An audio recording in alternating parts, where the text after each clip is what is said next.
Today, everybody, I'm joined by Scott Braun and Todd Frazier from Foul Territory. We just had the 2023 MLB trade deadline, and I want to talk about it with you guys. First off, how are you all doing? Good, man. We are fantastic. Did you get some rest? We were on our show for a long ass time during the trade deadline. And it was a crazy one, especially coming down to the final minutes. I want to start talking about who we think won the trade deadline. For me, I think it's the Texas Rangers, man. Getting back a plethora of pitchers, Montgomery and Scherzer, and they're going for it all, man. I think just to name a few there, those two guys are going to solidify this potent offense that they have and this unbelievable pitcher staff they have. And I hope they do their best. I think CY, Chris Young, did an awesome job in his second year as a GM, coming in there and saying, you know what? Here you go. You can take a couple of my guys, but I'm getting some big guns in return. I will agree with Todd Father, but I'll also raise him a Houston Astros because I think even though they didn't get as much volume in terms of pitching, the quality that they got, they basically looked at them and said, hey, this is the Yankees-Red Sox rivalry right now, like back in the day where they're like, you make a move? Exactly. Call and maybe even a little re-raise because Verlander's been better than Scherzer this year. Those two have been rivals kind of for a while. Obviously, they've been teammates multiple times. But I would say not just that move for Houston, getting Verlander to put towards the top of a rotation that's had some injuries hit them this year. And I do think Houston's a bit better if we took all these trades away. So they match them. They get Verlander. And I love Kendall Graveman. I think he's a great reliever who's pitched in big moments, and he's already been with Houston past. So those two, I would say, are ahead of the pack, right? It's going to be solid for sure in the West. Yeah, and I would say those two stand out in terms of trade deadline winners. Like after that, there's a drop off. Yeah, there wasn't many big names, but the big names went down south. Yes, for sure. It's a clean sweep. I had the Rangers down here as well. You add Scherzer, who we all know is just a dog anyways, especially when it's going to get to playoff time. And then you add other solid arms like Jordan Montgomery, Chapman for the bullpen, Stratton and Hedges defensively at catcher. I definitely think they upgraded and they know what kind of spot they're in. They're going for it. They're doing everything they can. And like you said, getting Verlander on the Astros, it's a familiar place to him. And it's the same effect as Scherzer. He's got that veteran presence. He's got the dominance. And everyone's been talking about it. If it comes down to a ALCS and it's Scherzer and Verlander up against each other, that's just must-watch TV right there. Sign me up, baby. Yeah. So now, who lost the trade deadline? Who didn't do enough? Listen, I've been on the Angels the whole time. I mean, there's a bunch of teams. I think the Angels were winning at the time, but now I always said to trade Shohei Ohtani. So I honestly, I shouldn't say the Angels lost because they picked up some pieces. I think right now you'd have to look at, a Red Sox team or a Yankee team. I mean, the Yankees, they picked up Middleton, but at the same time, they needed a little more, in my opinion, from watching them and seeing what they had. I mean, Cashman said they're all in. They're in it to win it. But at the same time, I thought they could have done a little bit more, Scott.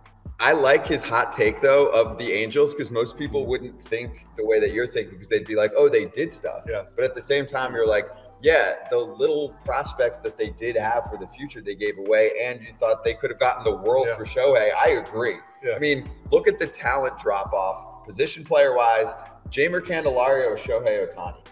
Like, come on. Easy. I mean, they could have gotten the world for Ohtani. There was nothing like that available hitting-wise. And they could have signed him in the off, maybe even signed him in the offseason. Right now, if I'm sitting down with you, okay, let's say you're Ohtani, and I said, hey, this is our team now, and I push the paper across. After this season where we both don't think they're going to make the playoffs, you'd be like, well, you just traded away half your prospects. I'm going to sign with you now after I've been losing forever? No doubt. You know what I'm saying? I don't think Mike Trout's happy either. So. I don't think so. Todd's boy, Mike Trout, suffering right now because the team just never thinks about how to build their farm system. So for me, Austin, I don't know where to begin because there were more teams this year than I can remember that were dead silent, as in either did almost nothing or, like he mentioned, a Middleton ad, which is just like kind of a depth reliever. So Yankees lose, Red Sox lose, Giants big lose. As of right now, they have the first wild card seat. They did literally nothing. AJ Pollock was a waiver claim essentially. It doesn't count as a trade now because I think he was going to get DFA'd. So you literally did nothing. The Twins leading the Central literally did nothing. I also think the Orioles are big losers. They just got Flaherty. I think they should have been playing at a larger end of the market for starting pitching. So for me, I've never seen so many trade deadline losers in my life. Speaking of teams that did nothing, one I have right here is actually leading their division, and that's the Cincinnati Reds. They sat still as well, didn't add anybody. I think this would have been the perfect time for them to make this huge push by adding an arm like Erod or Giolito, Lorenzen, and then even get a bat. Like an outfielder like Grichuk maybe or Pham, but they didn't make any moves. And I mean, maybe they're just confident in the squad that they already have that they can hold this division and make that playoff push. But I really feel like they could have used one trade to get them over. And then how you said with Middleton, I have the Yankees on here too. The Yankees fans, they're used to a winning way. They are definitely the most vocal when it comes to the fan bases, and they're still in that wild card race. And they really did not show that winning attitude by the trades they made. Some of Todd's teams. I mean, yeah, we've had fun this year talking Cincinnati on our show because they've kind of come out of nowhere, right? And all their prospects hit at the same time. But you know what always is crazy to me? Like the day of the trade deadline, the team doesn't pull anything off, and then their pitcher Ben Lively got shelved, and you're like, damn, wait, hold on. Can we backtrack? We'd like one more pitcher, please.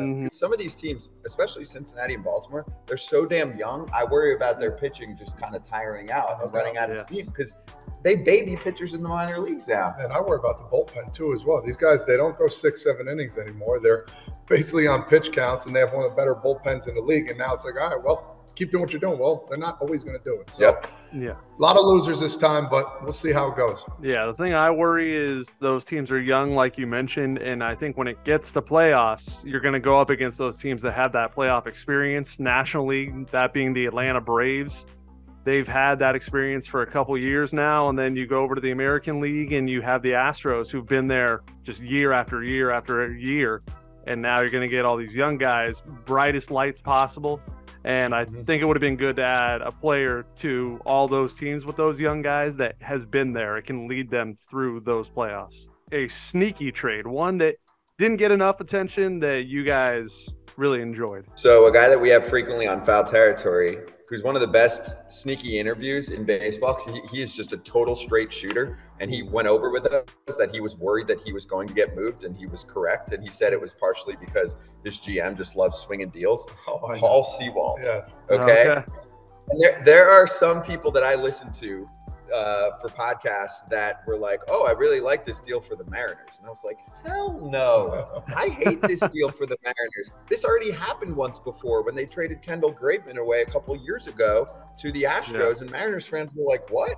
Like, to me, you could say what you want to say. They picked up some position players that are going to help them right now, but you gave away your freaking closer on a team that was only several games out of a wild card spot, and this is supposed to be your winning window. And also, Paul Sewald is under team control for another season. In my mind, when I look at the reliever market, he's at least top 3, if not maybe the best reliever available during this entire trade deadline. And I was like, and the Mariners are giving him away. So for me, I did not like the move. I still felt like it had some seller-ishness to it. I know they picked up, they picked up a prospect plus 2 guys that are going to help them in their lineup right now. And I know they needed help in that department, but you could have done both. You could have, instead of giving away a reliever like that, you could have found offensive help. I don't like how they got too cute by doing that. And then for the Diamondbacks, I thought it was a huge pickup. Diamondbacks need another reliever. They needed another starter too. I liked the Diamondbacks trade deadline. They had 3 needs for me, and they filled 2 out of them. That's better than most teams can say, right? I think Pham's he's had a really good year. And Paul Sewald, I think, immediately becomes a high leverage guy and gives them a chance to compete for a wild card spot. Then you get to the playoffs, and all of a sudden all the managers suddenly go from, oh, I trust 8 dudes to I trust maybe 3 or 4 dudes, right? Sewald's a dude you can trust. And then for me, I think Jake Berger goes like unnoticed. Really good young catcher. He could play a couple different positions from what I've seen. No, if I recall. But third base. I'm sorry. Third. I take not catcher, but a really good third baseman. He came up when I actually talked to him when I was with the White Sox when he got drafted. He's a guy that's going to come in there. He's a good catcher, still learning, or good third baseman, still learning the position. But at the same time, he's a power hitter. He's going to get 20+ home runs each year. And the Marlins, I think, made a good little find there. That's actually a team that I don't put them in the Rangers-Astros class, but the Marlins had a nice trade deadline. I liked what they did. They said, hey, we need some pop. They'd been talking for years. We need more contact, so they get Luis Arraez, so I love the pickup. But then Berger gives you another power guy to be with Soler because they didn't have much pop. And they got David Robertson. Yeah, so no, that's a good trade call. These teams committed to buying, and they went out there and did it. The first is the Angels. If they weren't going to trade Ohtani, they went all in on the deadline, and at least they're making some sort of push. And one of the bats they got, Randall Grichuk, I was really a fan of. Taylor Ward after his injury. We needed an outfielder, and they picked up Grichuk and Crone in the same trade. And he's batting .310 on the year. He's a good outfielder, and they addressed that problem immediately. And then the Cubs, they seemed like they were going to be sellers going into the trade deadline, and then they hit a winning streak, got hot, and they decided to be buyers, picked up Candelario. I like his bat. He's been hitting for a little bit of pop this year as well, and I think it'll balance out that Cubs lineup. So those are the two guys I picked. Austin, you're Mr. Angels, right? Yes, I'm a huge I would Angels say fan. Among the YouTube community, like this is one of the guys that people turn to and say, all right, what do we got on the Angels? So what did you think? Because Todd Father, like he said, was like, I would have traded Ohtani. As much as I really feel for Angels fans, they unfortunately have been run in a really weird way for a long time. Like, where were you at? Were you like, all right, screw it, who cares? Like, let's just try and have some fun this year, and even if it's a very long shot, let's try and make the postseason and make all these moves, and I don't care about the next 3 to 5 years if Ohtani's gone? It was tough because Ohtani is just a one of a kind. He's a goat, unicorn. And I wanted to see him stay so bad, but for the future of the franchise, I knew the better thing was to trade him. But I mean, I just kind of accepted things as it was, and I knew at a point we weren't going to trade him. I'm like, all right, if this is how it's going to be the rest of the season, we better at least make a run at it. And as soon as they announced they were taking him off the trade market, they immediately stayed true to that. Perry Maniason, our GM, and he made a trade, I think, either the same day or the next day as soon as they took him off the market. And I was like, all right, well, if you're hanging on to him, at least you're living up to your word. But, I mean, for the future of the team, this could definitely set us back a little bit. Yeah, AL's good, man. It's just like that was what we talked about. So, all right, let's say Orioles win the East, Twins win the Central, and let's say Rangers win the West. The Astros are definitely making the playoffs, right? Yeah. Blue Jays? They're right there. I feel pretty good they're making the playoffs. Rays? Feel pretty good they're making the playoffs. That's it. Do you think the Angels are going to get hot here at the end? Their schedule we talked about is daunting. It is. No, yeah, it's very hard schedule. I have it up right here, and right now I'm seeing the Mariners, so I think we can win that series. Giants, then we go to Houston and Texas on the same road trip. Ooh. Rays, Cincinnati. Yeah, I mean, it's a tough schedule, and it's daunting. That's all playoff contenders. Oh, so yeah. You're not like suddenly going to go, oh, we won 12 in a row when you're going through that gauntlet. There's no chance they go on like a super hot streak. It's more like, and if they do, weather like, the storm. tip your cap. Big time. Yeah, and I mean, one of the teams you brought up was Toronto, and this year against Toronto, we have not won the series. We have not had their number. They've been whooping us every single time we played them. So if it's going to come down to having to pass Toronto, that's going to be tough. And then the only thing, if it comes down to the final 3 days, we play Oakland. So if we have to win those games, I'm pretty confident that we'll get those ones, but it's all about the games in between first to set us up for that position. I think you have Oakland, I want to say at least maybe 6 times. Do you have September on your calender? I think you have them at the beginning and the end of September. I'm pretty sure, because when I looked, I was like, okay, I see an opening in September if they can just survive to get through the gauntlet of August. Got to go 6-0 there for sure. Literally start the month in Oakland and then end of the month also. So you were right. I want to end it here with just our favorite overall trade for a single player. I'll start it. Mine is Max Scherzer. I think that was the easy, dominant move for the Texas Rangers. I said it earlier when we were talking about it at the beginning. We know what he can do. We've seen it. And even though he has a ERA just above 4 this year, which is the first time since 2011, we all know that he can turn it on. He gets locked in. We all know, everybody knows how he is when it's mound day, and you don't want to be anywhere near Scherzer. So he'll get that down. And when it gets to the playoffs, the Rangers fully committed with all the all-stars they had break out this year. And to add Scherzer to that team, I think that is going to definitely give them a playoff run. So I'll take a different spin on this. I'm going to say Scherzer, but I'm going to say for the Mets. Not that like they quote win the trade or anything, but to me, they did two things. One is I think they saved the trade deadline.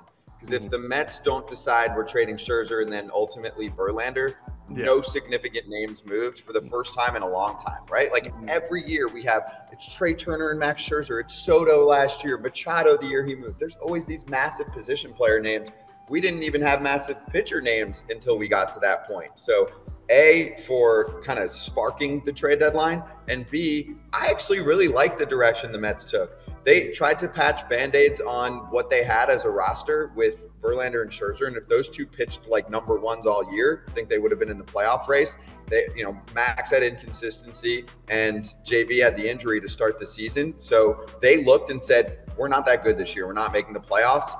We don't have a good farm system. Let's buy prospects. It's very unique. You don't see this. They basically are paying $90 million for Luis Angel Acuna, who I think is going to be a big league regular. That's huge for them. And he's 21. It's not like he's 18 and it's going to take forever. He'll be up next year. And then they did the same thing with the Astros. So they took that same approach. They were like, hey, should we try this again? We'll pay down Verlander a lot of that money. And then we'll pick up now 2 more top-end prospects, at least one, especially in Drew Gilbert, who again, I think is going to be a significant big leaguer for them. So I love what the Mets did. I know some Mets fans were a little pissed. My thing is, I don't totally buy what they're saying where they're like, oh, we're more looking at 25 and 26. I still think Steve Cohen's going to look in the offseason and be like, all right, let me pick up a couple pitchers. Let's try and be competitive. Because they still have like Lindor, unless they're trading Alonso, which I don't think they will. I think they just did this like quick little retool, which the Yankees did in 2016. Then Todd Father joined them in 2017, and they made it to the ALCS, and they should have been a World Series team if the Astros weren't cheating. Yeah, exactly. For me, I think you brought up earlier Verlander going back to Houston. I think that's a phenomenal pickup for them. He's been there before. They're trying to make another run at this thing to win another championship, and why not bring back their ace from back in the day? I think that's a significant piece that they needed, and they have other guys that are injured that are going to come off the IL and help them too as well, big names too. So Houston, I think, was the best trade so far. That is all I have. So thank you guys for joining me. And make sure you guys check out Foul Territory as well. And I hope you all have a good day. So thank you, Todd. Thank you, Scott. Thank you, man. Thanks, Austin. Appreciate you and love everything you do on YouTube, dude. Thank you.